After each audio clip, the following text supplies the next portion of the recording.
Welcome back, Adventures, to another episode of A Hero's Guide to Asgartha. I'm Nick, And I'm Chili. and today we are doing this is again.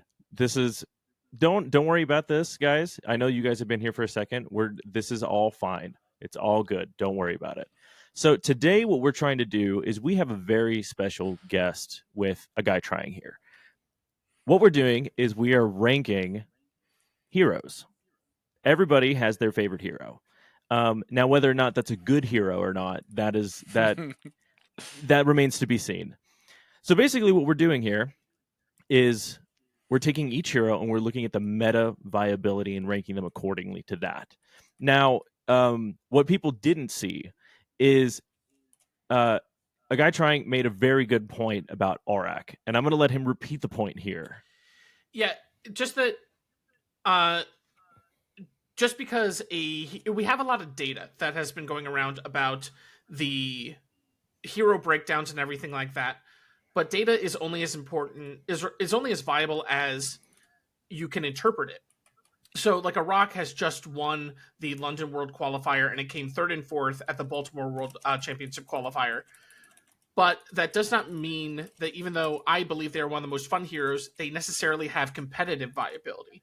And when we get more to my Lyra section later, I'll go more into detail on that. But it's just this thing of what we're doing is not exactly one-to-one on what the data is showing us. It's a bit more interpreted by each of us for our respective factions. Yeah, no, and I would agree with that too. One of the things is that, like, it's kind of like me with Gulring, right? I personally believe that Gulring is a great hero and that she is so much fun to play, and that in a lot of ways she can be competitively viable, but you have to have a lot of things line up in order for it to work. So, kind of with that, so what we're going to do here is I'm going to pull up this little thing that we have created here. This is our and that actually sets it really nicely. I kind of like how that looks, where all three of us are below. Well, not anymore. It's fine. Don't worry about it. So we have this ranking list here. And so we're going to start with Axiom, Chili taking the lead on Axiom. And basically, we're just going to go through and rank each hero according to meta viability. Chili, anything else you want to add before we get started? No, I think what we'll do is, so this is going to be each person that's representing a faction. So Guy Trying is going to represent Lyra. He's also going to represent Izmir.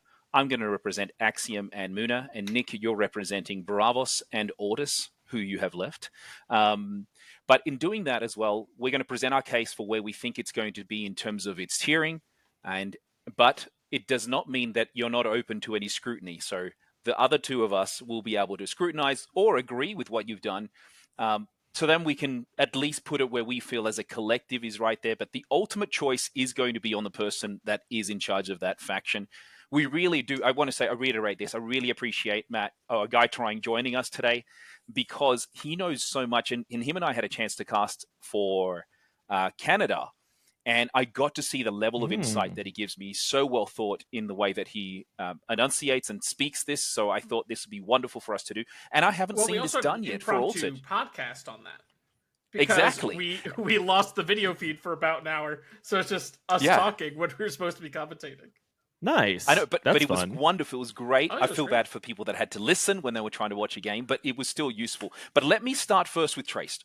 I am going to pick Traced. I'm going to start with the best of the best. I actually think Traced is the singular hero that is S tier. So if you're able to do that, you may have to do a drag and drop, I believe.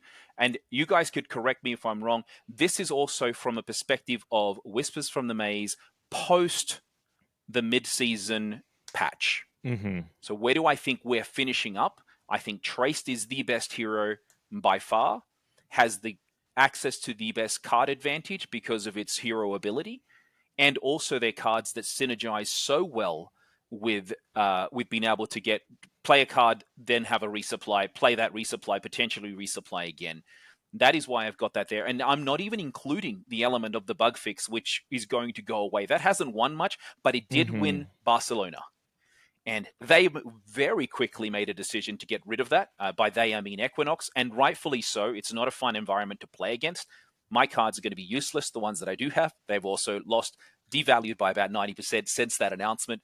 But I do believe they are singular S tier, and I could hear otherwise. Do you have any thoughts on my first choice? I mean, it's hard to argue against S tier for Traced. Yeah. Traced is just such a meta force overall. Uh, I think almost to the point of rivaling Sigismar. Sigismar has been since Yeah. Waru's demise the the deck you have to prepare yourself against. Hmm. And now Trace has seen such meta popularity, and also, I don't know. It's interesting because the Tumult doesn't showed Axiom, I believe, as the least winning faction, which surprised me because I think Trace is very good. Yeah, it But makes no sense. I think Trace also does require a bit more of a skilled pilot. It doesn't necessarily. It's not necessarily easy to play. There's a lot of decisions, but I think it's hard to argue against S tier just because of the card Mm-hmm. advantage I think and one of the the amount of things, stats you can play. yeah, I think Yeah. one of the things that I would say though is that Trace is the reason why you can't just let anybody play Trace is because it is such a combo heavy deck.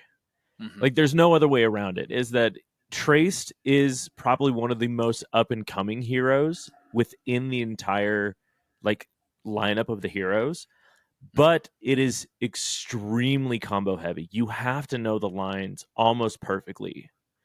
Yeah, and I'll say if you're a good Trace player, your goal is by the end of day two, or potentially middle of day three, you've triggered yourself, which means most games going about to day seven or beyond, you're more than likely have a chance to win. And being one track ahead is not enough against Traced. One No. thing you said about Sigismar, we're going to talk about him, is I always think of Sigismar as being the anti Afarnas, and he was really there to balance Afarnas. But I don't believe he's as strong, but we'll get to that anyway. I'm glad to see we can lock it in an S tier for Traced. What's your first choice with Bravos, Nick? Oh, so we're going. Ooh, okay, great. Yeah. That Okay, way we all get a chance to speak, right? One, and then 1, 1, 1 to finish it off. Oh, here's what what I I will missed. say Mm-hmm. is that I'm going to go with a Chadi. The problem right now with a Chadi is that he is very, very mana hungry. That is the biggest issue with a Chadi, is that if you want consistent card draw, you need to be able to have the mana to play the big things, right? To play the things that have, and even with Scout, you know, that's kind of the things is that, they help, but sometimes it's not really enough, right? So for Mm. me, I'm going to pick a Chadi to go first, and I'm going to say solidly he is B tier. Okay. But still playable. Like for me, B is playable. Like as Yeah, in you have a chance to win a tournament. yeah, and I've seen a Chadi win tournaments. The problem is that you have to getting a Chadi. The fun part, and I say this a lot about Golrang, is that Golrang is a very rare hungry deck, right? Mm-hmm. You can say the same about a Chadi, but the problem is that a Chadi needs to be focused. You have a wide pool that you can pick from for Golrang. A Chadi, you have to pick the right things, Mm-hmm. and if you don't pick those right things, it's kind of over for you. Yeah, I would say probably one of the biggest weaknesses Achadi has right now is the fact that he's in Bravos and therefore is compared to Kojo and Basira. Mm-hmm. I Yeah. think in the early meta of Whispers, Achadi was seen as the only hero who could really play the Hunger. And Mm-hmm. so it was like, oh, well, if you're playing the Hunger, which is very good, you're going to be playing Achadi. And then players realized, oh, the Hunger can slot into any Bravos hero. And then we Yep. started seeing more and more Kojos and Basiras. But all three Bravos heroes have seen good play rate and good conversion. So I think it just seems that Achadi might be worse in people's minds because it's compared to his fellow faction members. Yeah, and I'll also say the other part that Achati does have is their ramp, but now because there's so many gins available, and not many people play the uniques that ramp, you can play with any hero. Like all the other heroes play the Jins as well. So what was singular to him is no longer the case. And in many cases, you can actually draw a really dead hand and you can't play a thing because all your cards are too expensive to play. So that's the balance. I'm happy with where you put this. I do think he's playable. He can win, but B tier sounds about right. Middle of the pack. Yeah. I think he's also a bit more of a meta call. Like in a slower meta, Achadi will do better overall, and we saw that at the beginning of Whispers. We had a bit more of a slower meta, and then as the meta speeds up, people tend to go over to the other Bravos heroes that have a bit more of a quicker gameplay. Yeah. Yeah. Yeah, I would agree with Nice. that. And I think Lock. just to Go put ahead. this in there, just as like an anecdote, I feel like Equinox realizes that a lot of decks right now are very quick, they're very low to the ground, they're very cost efficient, and it seems like going into set 4, they're trying to change that, where I they're agree. trying to have a lot more mana value variety. I still think it's still going to be low to the ground, but you have more variety and options at the higher tier. Yeah. So, All right, cool. Guy. Lyra. All right. I'm going to do this as a general preface to just Lyra in general. Their faction identity is partially inconsistency. Yep. So that does affect the way that the heroes are graded. I'm going to start with Arak and Kibble because I was just talking about them, and I'm actually going to put them in D tier. Even though They've won a place in Worlds. yes, they've won a place in Worlds. They have again. They also had third and fourth place at the Baltimore WCQ. But I think that's more about the Worlds London qualifier was more about the uniques in general. They were on the Iraq version where they were resupplying their entire deck and could basically play forever with their uniques. And they did. And they did. So I don't think that that's representative of the hero itself. I think Iraq struggles a lot with having little interaction because it disrupts their what they're flipping off the top and also their ability to gain counters. And they have huge holes in their expeditions because of all the zero costs that they can struggle against a lot of higher meta decks. Again, Iraq is an incredibly fun deck to play, but I don't think the general player base will be able to take it to a tournament and get a good finish with it without really practicing it. I would say it's a specialist hero. You know, Mhm. yeah. Go ahead, Matt. I was just gonna say it's a specialist hero. So if you play it a lot and you understand the lines and you have good uniques for it, then I think you can perform well with it. But I don't think the general populace can. Yeah, I agree with your D tier, which is a very sad thing for the developers to hear because they thought this hero was going to have the same jump as Zachary, but it did not. But yeah, D tier makes sense to me for your general gameplay. You may have a few people that are specialists, but not really competitively viable in most cases. Nick? So here's what I will say, and I don't know why I fixate on this. I always go back to Francois' interview that he did at Gen Con, right? Mm-hmm. The issue is that there is a formula to Auroch that people just have not figured out yet. Apparently, there is a formula to Auroch, and I don't know whether it's in the cards or in the uniques. Like I don't know whether it's you have to have a unique that cycles through cost reduction and card draw, or if it's in the specific combos that you're looking for and you have to have either the resupply or the card draw to do that. I don't know, but I always go back to that because I'm like, there's something that we're missing. Because if Auroch is winning at the Equinox tournaments, why isn't it winning at the rest of the tournaments? It's the uniques they played because they did not really factor in their hero ability. The hero ability was seldom, it wasn't the winning factor there. And I think that's part of the decision is how do you build it? Do you want to build the chance of the great card or just low to the ground and gives you one card every second turn? or every turn And at the back end. and the Baltimore WCQ, the player, Two Iron Chains, who was playing Iraq, Good was guy, by the way. Two Iron Chains was great. It was lovely meeting Yeah. him. He was playing a more traditional version Mm-hmm. of Iraq, I would say, where it was very much about the off the top hero power. And you have, I was talking to him, and he says it's 50-50. It's either a Martingale or Mind Apotheosis. And sometimes you hit Mind Apotheosis and you just win the game. Sometimes you hit Martingale and you just have to hope that your next one hits bigger.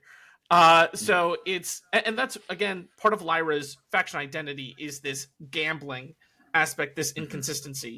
And so for tournament play, I just don't think Iraq can have consistency over a long enough time to perform well overall.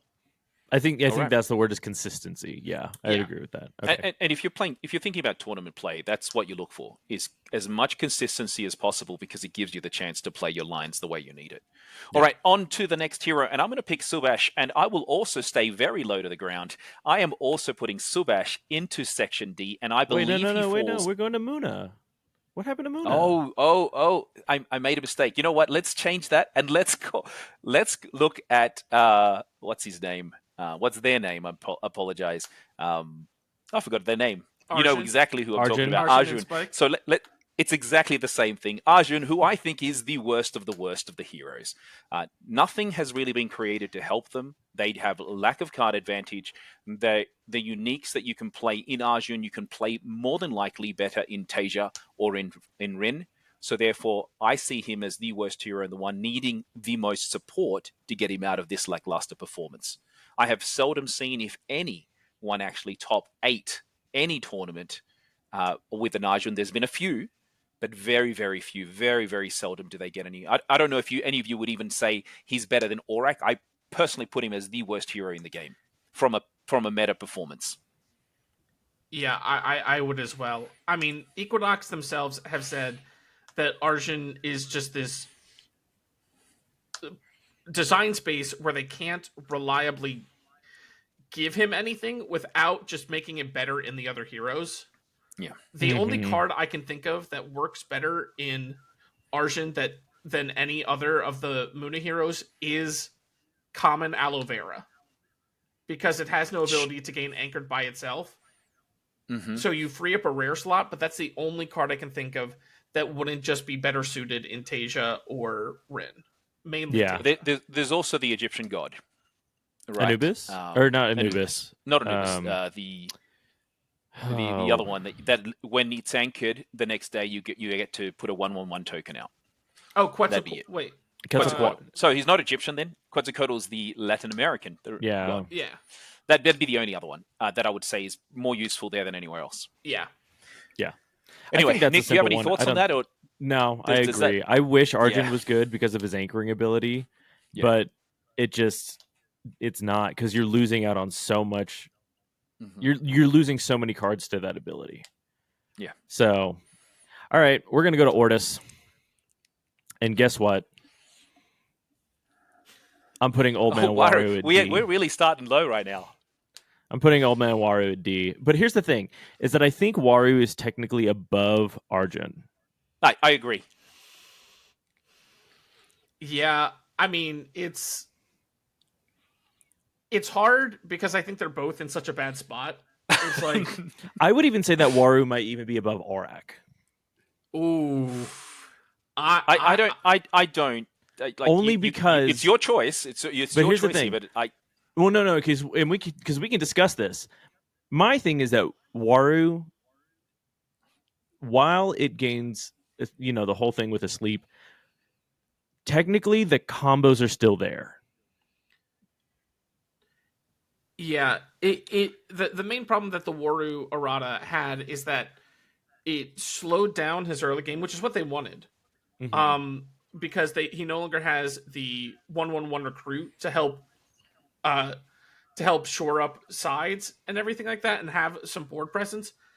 But the main consequence of it is that his end game struggles. Because if you play a bureaucrat, which it should be most of your deck, or else then why are you playing Waru? Exactly. it doesn't have any relevance that turn unless you have a card like Rallying Call that wakes up. It's really the only Yeah. card unless your uniques do it. But I actually think the other benefit they have is because they sleep their characters. You're playing a lot of the bureaucrats that have special abilities that can give you something. The only problem is like if You're you losing don't it on have the the rallying stats. call. Yeah, if you don't have the rallying call at the end of day, you get the stats the next day. But if you don't have the rallying call for the end game, you're stuffed. Half of Hmm. what you've played is not viable, and then the other half because you're playing a card and it sleeps straight away. Like Endgame is awful. I don't know if I'd put him above Aurak myself, but Nick, if Okay. you choose, that's where you want to put him. Um, I No, do no, no. think Because here's the though, thing. if you're going hostage, maybe that's the alternative. This is technically a democracy in some ways. So, like, if the general consensus says that Wario is then we'll put But him we will there. agree that he is much higher than Arjun. I would say miles away. If you could put Arjun on the right hand side, that's where he would sit. Oh, or I don't all know. right, Yeah, that's where I put what Waru. No, that seems good. And now Izmir for our first round of all the factions. Who I are we think he's going gonna through pick for Linda Izmir? Way. I was gonna say if we're just going through All the what I bad. think are the No, bottom whatever you want. heroes, Whatever you want. I, I'll let's put Lindaway down. I would say Lindaway might be top of D or bottom of C. Okay. Mm, I would agree with Um, Okay. bottom of C. Yeah. the main issue with Lindaway is that uh, she requires you to have the correct hands. You need both your sacrifice outlets and the cards that allow you to sacrifice. If you get them, she feels so good. If you get Baba's Ispa Hmm. and Moonlight Jellyfish turn one, you are living large. If you Mm-hmm. don't have them, if you have 3 Izmir nurses in hand, what are you even playing? Because Yeah. Yeah. Izmir's cards are overall understated because of they're supposed to play around the opponents. Uh, Mm-hmm. and so Lindaway is supposed to sacrifice all these cards that are lower stats to grow Maw. But if you don't actually have the ability to do that, then she just can't perform. Yeah. So Yeah. it goes similarly with a Rock and Kibble, just consistency. Yeah. When she's hitting, and when she's not, she's not. Yeah. I actually think C tier though makes sense over D tier because I do Yeah. feel that some people have been strong enough to get her viable for tournament. It is Yeah, if what you have to do is get some uniques that give you the functionality you need. Um, I also wish she was higher. Equinox hasn't really given her much support in her style. Next set we'll have a couple, but I do see her above your almost unplayable heroes, which is where I Yeah. call the D tier. yeah, I would agree with that. Here's what I will say though, is that I feel like more than the sack uniques, I feel like what Lindaway really needs is draw uniques. That's what because I feel like the issue that you usually find with Lindaway is that it's kind of like Gulrang, right? You just don't have the cycling to go through your deck to find what you need. And so Yeah. I feel like more than because granted, my uniques are I use them because they're the only uniques that I have. Hmm. But if I had more draw uniques, I would use them. If it was one of those things where I had at every time you play a token character or like you play a character, you draw a card, I would 100% be using that. I just don't have it. Yeah, Maybe from a design space, they may move it where you get a permanent at some point. When you sacrifice, you can draw. When you sacrifice, you can something like that or resupply. Hmm. That then it can only really be used by Lindaway. We'll have the same issue with some of the decks. Is like we can't make hero centric cards very well unless they do a specialization that says only can be used with this hero, which is what Flesh and Blood did. I don't know if that's something that they're going to bring into Altered right now. Uh, Matt, I don't think they anything will, else but from Lindaway? I would just say to sort of sum up that they've also Equinox has also said similar to Arjun that it's hard to design for Lindaway because she's so specific. So Mm-hmm. that any card, as we're just saying, any card that you design for Lindaway really is only supposed to function in Lindaway, and therefore Mm. you are dedicating slots in your set for one hero when we're about to have 4 in each faction. So Yeah. I think as we've said, just haven't given her the right support, which is why you need uniques to support her in some way. Yeah. Yeah, I would agree with that. All right, All right. back to the top. And I will go back to Subash, not back to the top necessarily, but I'm going to go Subash. And Top of I the actually factions, see, bottom of the list. Yeah, yeah, right. yeah. Though I actually over the last few weeks, I've actually seen Subash perform. I put it up as a C tier over a D tier. It's becoming much more playable as people try to understand the best way of using it. His ability is strong. Being able to get a brass bug, but you have to be a specialist. Now, you can do better by playing the other heroes, but I don't think he's unplayable. I just don't think he's as Mm-hmm. strong as the others. C tier, and I think behind Linda Wace seems fair to me in terms of their approach. This is the hero I was really excited for when Equinox brought this game out, because I thought his hero ability was way overstated. You could do Same. fantastic, and I didn't realize how much you lose out on by not having a card in hand. But at least you don't lose it; it goes to reserve. At least you don't lose it. Anyway, See, thoughts on that, or do you guys believe it should be in D? no, I think C and below Lindaway is correct. My It's initial gut reaction is to say D, but I'm also fine with low C. My main Yeah, issue with Subash, mine was D as well, Matt. When I did this the other day, I thought it was D, but the more I've seen people start playing it, and I've seen it win tournaments. I've seen it win our tournament. I've seen it win some of the other tournaments throughout the weeks, especially of late. So I'm like, I can't call it unplayable if more than one person is doing it without amazing uniques. yeah, because going into set 1, Subash was considered to be one of the strongest heroes. Yeah, Like when people were playing on Tabletop Simulator or Exalt's Table or whatever, everyone's like, this is the strongest hero. But then you realize, one, everything is so front loaded. Everything happens at noon, so your opponent can just play in the other expedition if they feel like they're not going to win that. Plus, you have to put a card into reserve, which makes it prime for sabotage if you were not the first player.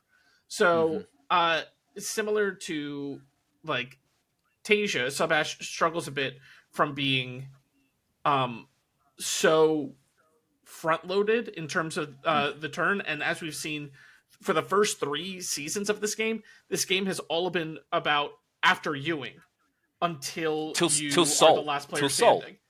I was going to say yeah, that until might change in Soul. set 4, Yeah. but so Yeah. far that's the history of the first 3 Okay. sets. All right. So if you guys are okay, I want to keep it at the end of C tier for now. We may have a discussion at the back end. Yeah. All right. I would agree with that. I think I'm fine with it because the interesting thing is that like you have uniques that can go towards either Subash or Sierra, but more people usually tend to pick Sierra because you're not necessarily having to lose out on card advantage. Yeah. So Yeah, the robot-centric uniques, you'd think Sierra Yeah. uses it, but Subash could absolutely use it. exactly, The bug yeah. fix one would be So great for them if they could get a +1 somewhere. But that's no longer allowed. yeah. So all right, we're gonna go back to Bravos. Now this is interesting. I am actually gonna go with Kojo. Oh. Now don't yell at me for this. I think that Kojo is A tier. Oh, yeah. I But agree. I think it is. I think it is the very top of A tier, but I don't think it's S tier. Now with set 4 coming out, I feel like then you might see a lot more S tier plays from Kojo. But I think people are playing Kojo because it is and this is my opinion. Other than maybe like a very good Fen deck, Kojo is probably the lowest to the ground.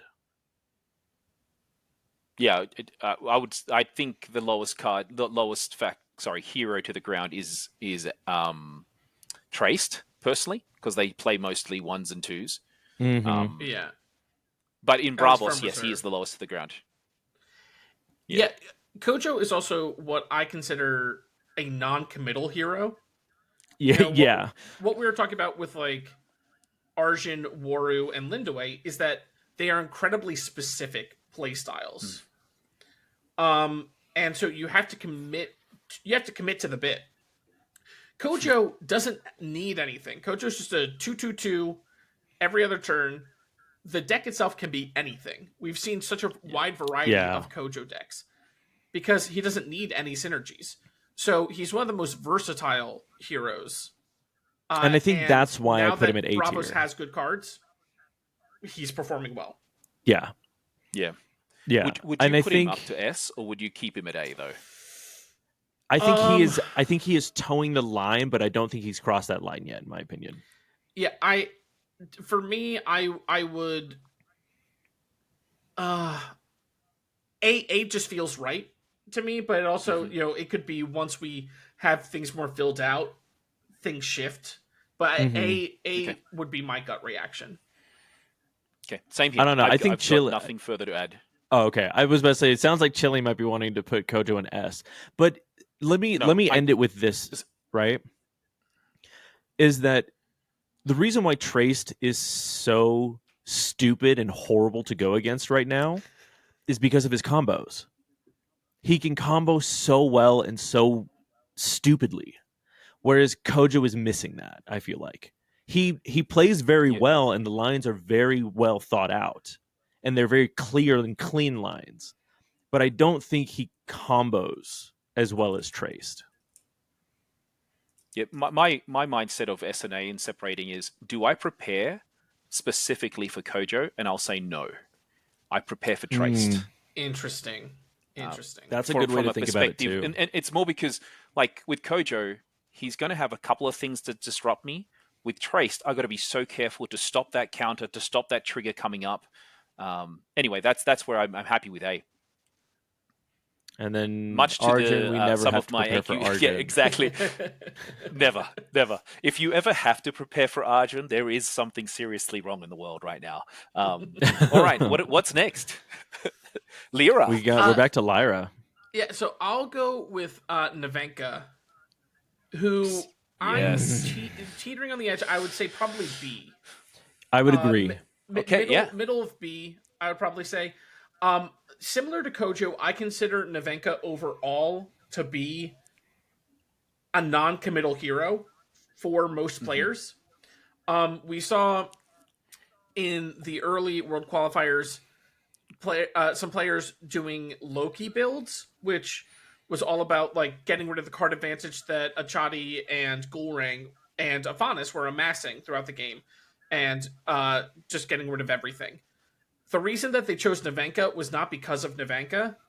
It was because Arak and Fen didn't work well. Fen being able to either put your Lokis into mana or into your reserve, where you'd have to pop it back to hand. And then Arak having no synergy with the deck at all. So it wasn't Nevenka for Nevenka's sake. It was Nevenka because there was no better option, and occasionally the boost could help you. Then you have decks like All the Marbles, which is fully committed to dice rolling because of their uniques, and unlocks an entirely new play pattern because of that. We saw looping Datalises at the Baltimore WCQ, just constantly being able to bring them back to hand because the Mage Dancer says when you roll a die, return a card from your reserve to your hand. I think both can perform well, but you have to really, you either have to be incredibly specialized to be the committed dice roll, like All the Marbles, or you have to fully non-commit. And if you're anywhere in between, I think she struggles. So that's why I put her in B, even though she's had some good showing in the right hands. Yeah, I actually think she's viable for a tournament if you're willing to run the risk of losing. Like that's the only thing, and this is all the Lyra characters have that same issue. There is a risk inherent in how they play, but I think getting the potential for boost 2/3 of the time will get you above another player to make sure that you can go 1-for-1 at a minimum. I would not play this unless I have enough uniques that have elements of benefits from the dice roll, like really leaning in. You can do other Anansi style ones, but you might as well play Fen if you're going to do that. So wait, when you were talking about that really Ketagir fun Mage Dancer, though, was that a unique that's the Ketagir? dice roll. Yeah, so Hey, all of the marbles had 3 Mage Dancer uniques, and the Navenka who won Gen Con also had 3 Mage Dancer uniques. All that say, because Category Mage Dancer has uniques have the potential of when you roll a die, one or more die, Do a activate thing. something. Yeah. Uh, Okay. so all of the marbles had 2 that say pop a card back to your hand, and one that says anchor a character with 3 or less hand cost. See, And I you think just get incredible value. I think genuinely, this is my opinion. I think you're going to see a rise of those in Lyra and in Ysmir coming with set 4. mm, I think you're going to see mostly because of the Aphanis, but I think you are just because of the way that the playstyle is changing. I think you're going to see a lot more card recursion from reserve to hand. yeah, it So, makes sense though in Lyra. It makes sense in Izmir to have that style of gameplay for sure. yeah. All right. Muna's next. Pick your next Muna. All right, yeah, with Muna, I'm going to go Rin, and I would put Rin at C tier, and I would actually put Rin above Lindaway in my assessment, purely because it has Mm. done fairly well in some tournaments, and you have the ability of winning with Festival. Now, if your opponent does not have enough removal, and in most cases, people only keep maybe a maximum of 9 removal cards that are all available. That means, do they get them? Do they keep them in hand? If you're able to get that festival going, nothing can beat you. Especially with uniques that have synergies of being able to get them out quickly and basically at the drop of a hat without your opponent knowing. If you're able to win early, this is the deck that can actually do that for you. Is Rid's Festival, but you do have to have specific uniques. Um, one thing I haven't seen with her that I think I'm going to see a little bit more is her playing more heavy cards, more expensive cards, so she doesn't flood the board with her ability, because her ability is very strong. What you don't want to do is play cards from hand, then get the rid ability at the end of the day, drawing a card, putting one in reserve, and then you have to discard that card down. So I want to see that move forward, but it's not currently the build. The current build that has anything, any chance, is just the festival build. Thoughts? Yeah, yeah. I think Rin is supposed to be the card advantage hero for Muna, as opposed to Traced and Fen, where you're getting cards throughout the game. But the fact that all of her card advantage is backloaded, whereas Fen's Mm-hmm. is front loaded and Traced is whenever you turn on, and then you can use their ability whenever. It leads to Rin often overflowing reserve and having to discard, so you don't really get card advantage. You more get hand Mm-hmm. filtering, and I think that holds her back. If we find a way to mitigate that loss in terms of like overflowing your reserve, I think she gets much better and she can go into B tier. But I think right now she struggles with that, but she can still perform a game plan. So I Mm-hmm. think C is Mm-hmm. right. Yeah, I would Nick? agree. No, Okay. I wish she no was better. comments, no For me, notes. if there was one thing that they were going to change, it'd be great if she put something in reserve and then she can use its special ability at the bottom. Like Mm-hmm. you can Mm. use that for her. I don't know. I don't want there to be more erratas on heroes personally, but not sure what they're going to do. All right, Ordis. You're going Siggy S tier. Okay, okay. Because You're two making me happy, things. Nick. Here, I Well, have not no, no, left the no, faction, unlike you. no. Trust me, I'm not doing it to conflate your ego. Don't worry about that. So let's put it this way: Sigismar has seen a decline in recent meta trends, right? Mhm. But kind of like what Chili was saying is that there are two things about Sigismar that are extremely frustrating. Is the way that he combos with his uniques, but specifically with his uniques. You have to have the right uniques in order to make Sigismar just absolute dog water for your opponent, right? The other thing is that you have to prepare for those uniques, like the chance that a Sigismar deck is going to have those uniques. So it's kind of twofold, where like he can combo, he can cycle through his uniques pretty well. But more often than not, if you're seeing somebody play Sigismar, it's like, oh, did I prepare for Sigismar though? Yeah. Yeah, I think Sigismar's Okay. biggest issue is that he has such a meta share. Like he's one of the most played heroes that you have to be prepared for him. And so if you're prepared for him, he's suffering from success. Yeah. Because you're like, well, I have to be able to beat Sigismar in order to have any viability in this tournament. So therefore, I know the Sigismar matchup very well, and also the fact that Yeah. he lost one of his more prevalent matchups into Afanis. Yeah, and I will say the other thing too is that we have so much data on Sigismar, like the amount of Sigismars that happen, and it's kind of like again the whole success thing that you just said just now. It's it kind of sucks because people are now aware of what Sigismar can do and what Sigismar does well. Mm-hmm. So Yeah, I'm okay with it being an S because if it goes back to my philosophy of who do you prepare for, absolutely people prepare for Sigma.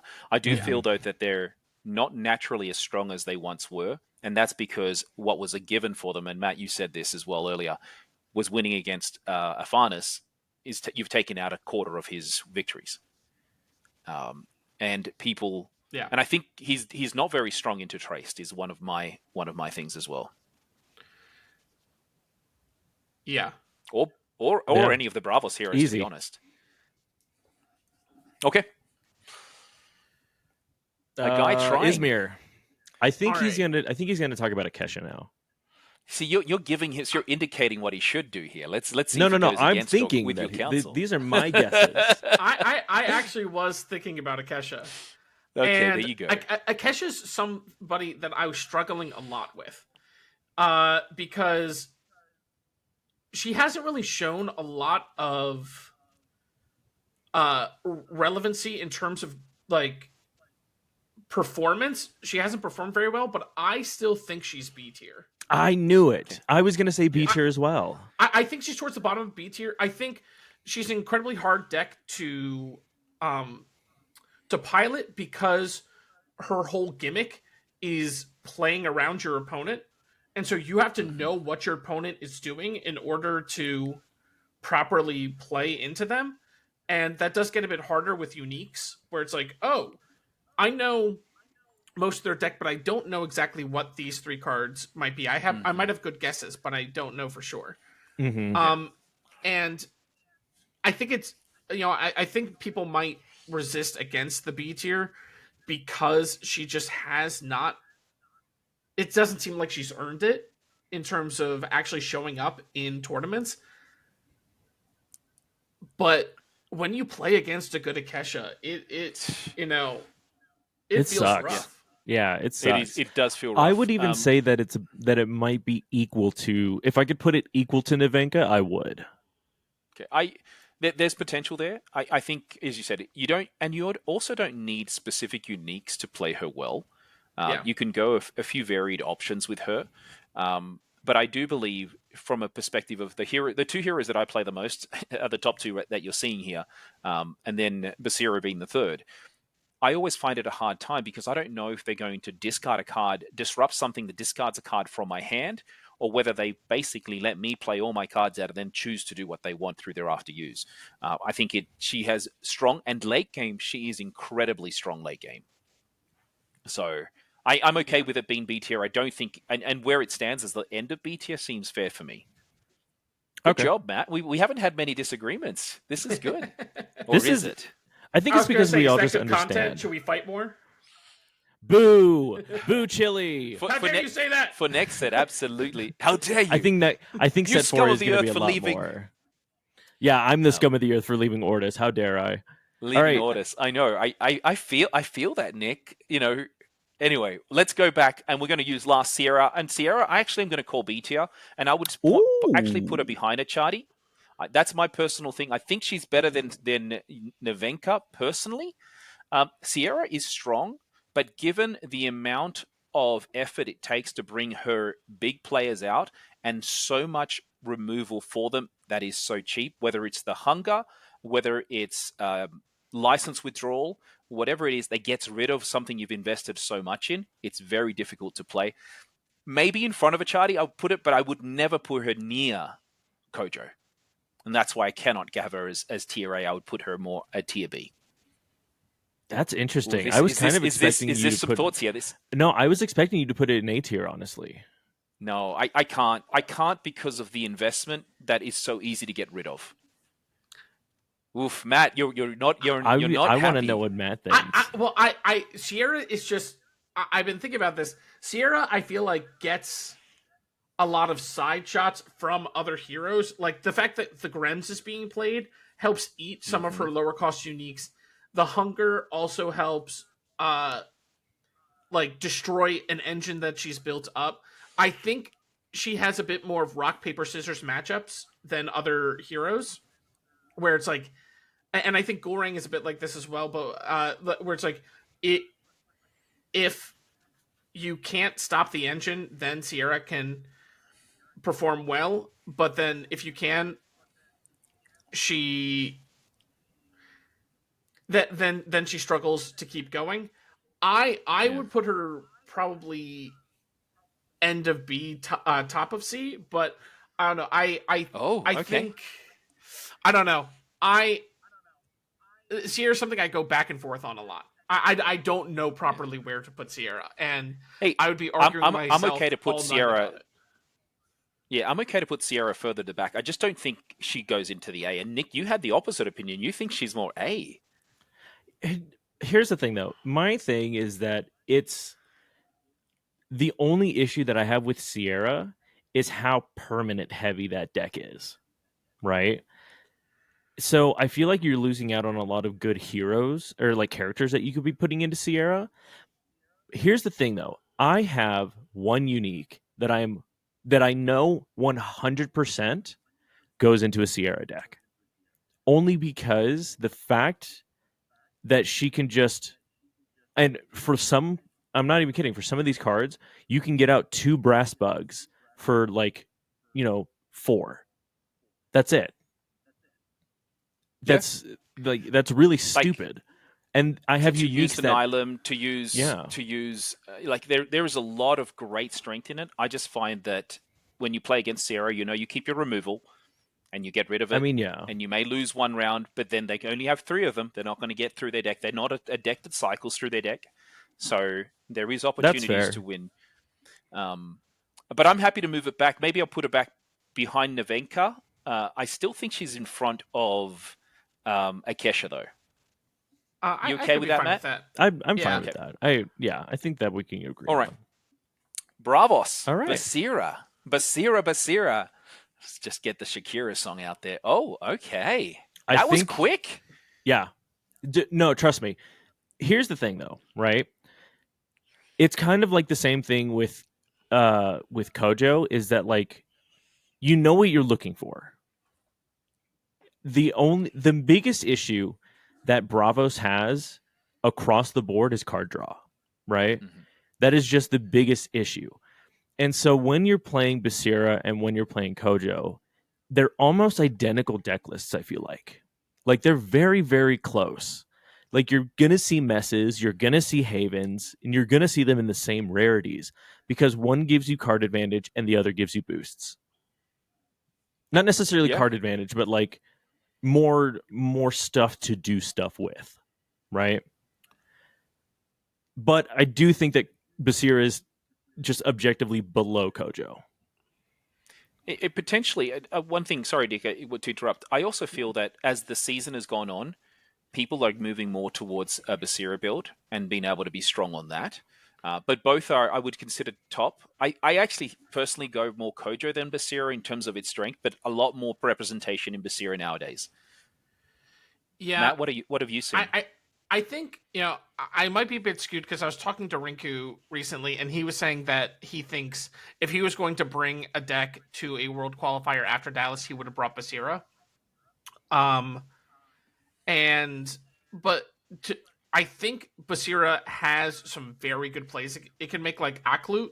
You get you just freezing the Hmm. opponent's entire reserve is incredibly powerful, but you actually have to get that online. Basira is more committal than Kojo, and so I think it's right that Hmm. Kojo is ahead of her because you have to build Basira in more of a specific way, so it's easier to play around. Whereas Kojo has some more variability and Yeah. doesn't have has less potential to dead draw. Where sometimes you just don't get the boost cards you need in Basira, and then you're Yeah. missing out on hero powers. Absolutely. And then the other thing with Basira is if anything does get removed for Basira, it hurts a lot more because you've invested more Yeah. into it. But I still A tier seems right for me, Nick. Well done on that one. I'm telling you, man, these are just layups. Watch it. These are just easy.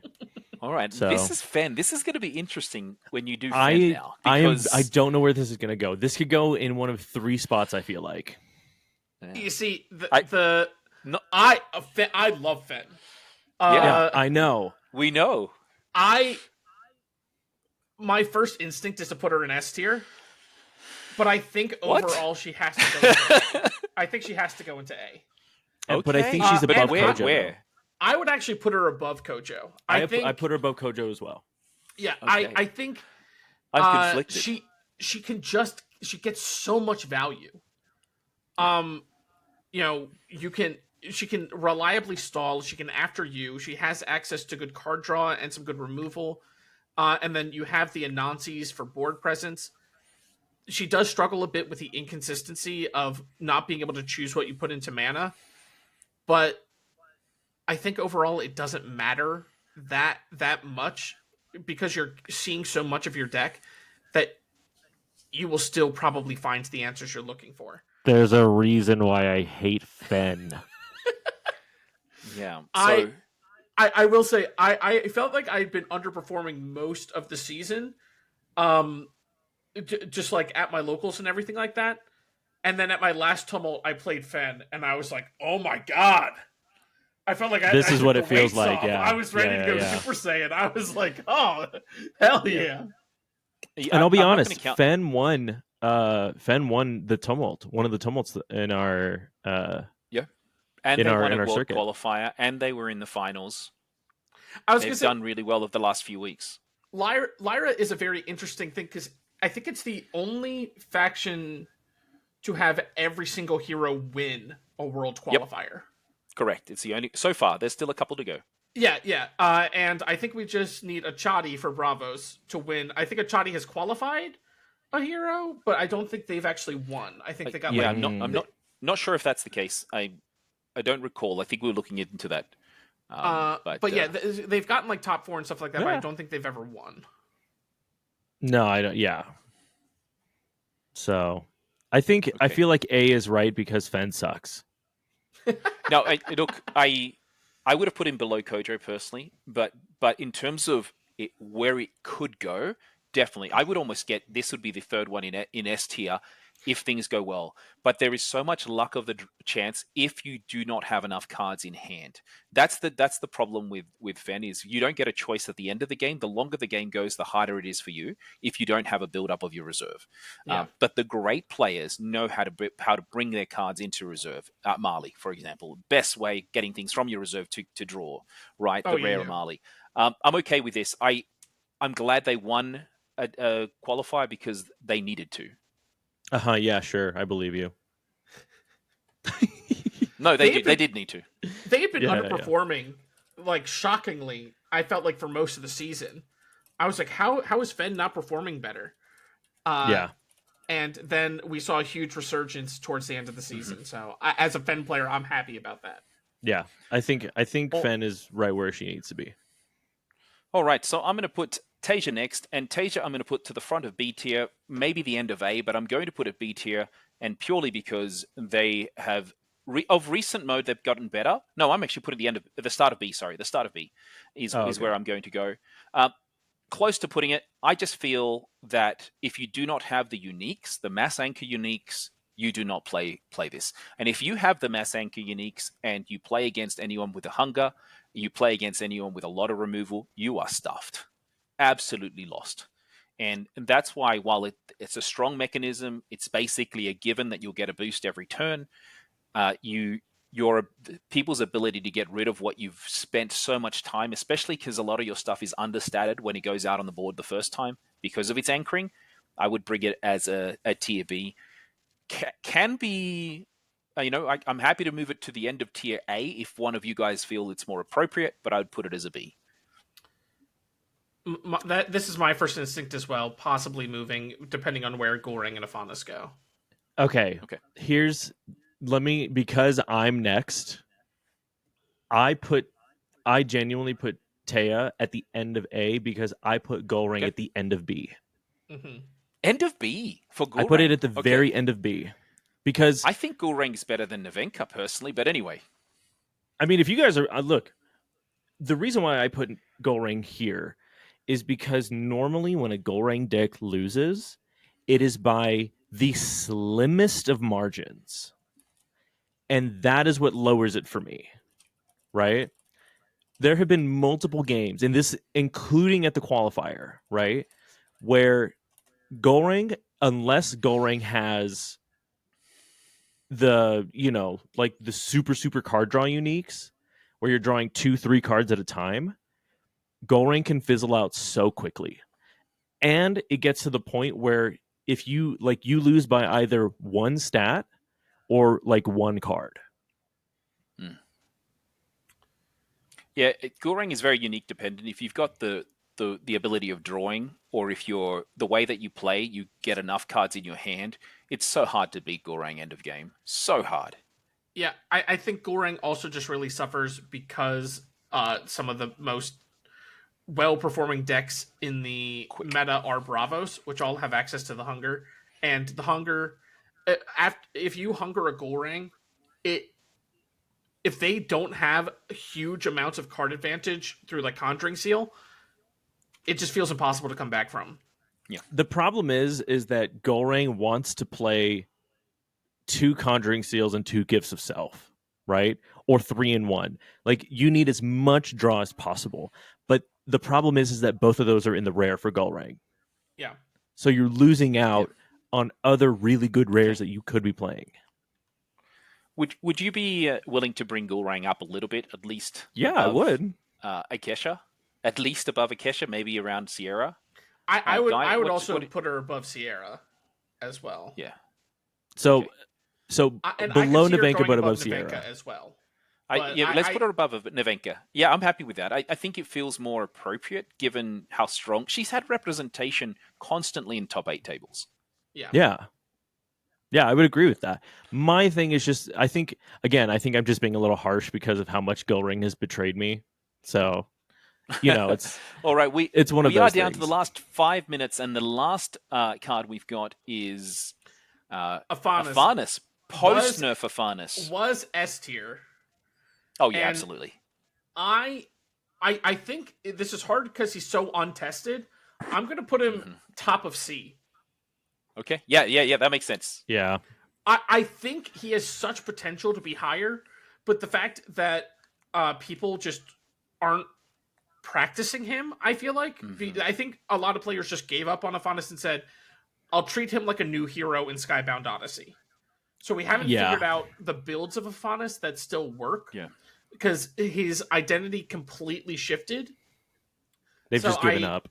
I can't in good faith put him anywhere above C, but I think he has such Yeah. potential to rise back up as opposed to Waru, who the errata really, Just you know, destroyed him. put him into Yeah. the ground. Yeah, I So would Matt, agree. as we're going through, look at this great little bell curve here that we've got. So these are our takes on where we think the meta will finish at the end of season 3. We will be moving to season 4, and we'll do this again towards the end of season 4, maybe before the mid-season patch, Matt, if it's something that we like and we get some good feedback. Yeah. But one thing I wanted to say is, based on what we know for Skybound Odyssey, I'm going to ask Matt, then Nick, and then I'll finish off with a couple of extra words. What do you think happens to the composition of some of these heroes? Maybe a couple that you think go up or down, and then any of the new heroes that are coming in that you think are going to be S or A tier. Ooh, okay. Uh, I have a very good opinion on this. Okay, let Matt go first. Yeah, Then let Nick, Matt go I'm first. ready This to is- hear yeah. your. I was gonna say I said earlier that Navenka is the non-committal hero for Lyra, and I think that will shift to Nadir. Nadir can just use the terrain markers to their advantage whenever they want. Obviously, you can build around Nadir with his like support package, but even without that, I think he can function very well. So I think Navenka will lose some those like Loki decks that were using Navenka. I think we'll switch to Nadir, and I think Nadir will probably be A tier. Um, with the potential for S. I Nadir think A tier. Wow. I think Nadir's going to be I think A Nadir is tier. going to be A tier as well. And then Oof. I think Lindaway and Gulrang are going to lower because of the amount of token hate that is coming in the next Okay. set, and also the fact that Gulrang is getting no new Orders Recruit generation cards. Mm-hmm. So I think it won't affect Gulrang as much, but I think Lindaway will probably end up in D tier. Just because there's so many ways to efficiently get rid of Maw. Yeah. So if you don't have backups for Maw, she won't be able Yeah. to function at a higher level. Wow. All right, Nick, let's hear your take. Those are some good takes. No, I think I agree with Nadir. I think Nadir is going to be an A tier only because across the sets you have enough cards that care about being in one specific region.